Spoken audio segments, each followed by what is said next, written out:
கிட்டத்தட்ட 2 மாசமா சொல்லி வச்சு இப்பதான் என் கைக்கு கிடைச்சிருக்கு. இதை யாரெல்லாம் பாத்திருக்கீங்கன்னு சொல்லுங்க. முடக்குவாதம் கை கால் வலினால நடக்க முடியாம போனவங்களுக்கும் 2 வயசாகியும் நடக்காத குழந்தைகளுக்கும் கண்டினியூஸா 1 மாசம் கொடுத்தாலே நல்லா நடந்துருவாங்க. 4000 நோயை குணப்படுத்துற தன்மை இந்த முடவாட்டுக்காலுக்கு இருக்கு. இதை எங்க பார்த்தாலும் மிஸ் பண்ணிடாம வாங்கி இந்த மாதிரி தோசை போடு அரைச்சு வச்சுக்கோங்க.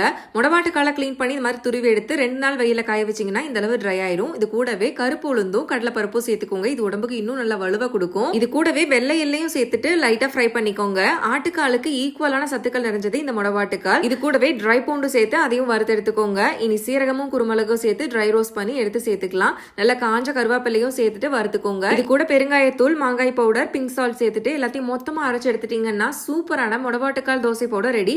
இந்த பவுடர் உங்களுக்கு ரெடிமேடா வேணும்னு நினைச்சீங்கன்னா நான் கீழே டேக் பண்ணிருக்கேன் fit and food Tamil Instagram page reach பண்ணுங்க. இவங்க இதே போல ப்ராசஸ்ல சூப்பரான முடவாட்டுக்கால் தோசை பவுடர் ரெடி பண்ணி சேல் பண்ணிக்கிட்டு இருக்காங்க.